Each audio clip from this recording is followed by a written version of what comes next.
Baramati plane crash पर मोटा समाचार जे सामे આવી રહ્યા છે। મહત્વના સમાચાર। ટેકનિકલ ખામીના કારણે પ્લેન ક્રેશ થયું। ટેકનિકલ ખામી અંગે પાયલટને જાણ થઈ હતી। પાયલટે તાત્કાલિક એટીસી ને પણ જાણ કરી હતી। એટીસી પાસે લેન્ડિંગની અનુમતિ માંગી હતી।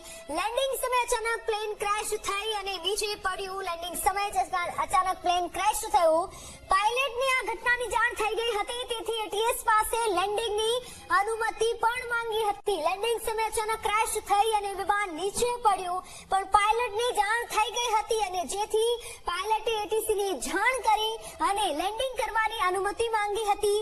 ત્યારે આપ જુઓ કે જે દુર્ઘટના થઈ છે તે માત્ર થોડીક જ ક્ષણોમાં વિમાન દુર્ઘટનાની આ ઘટના બની છે।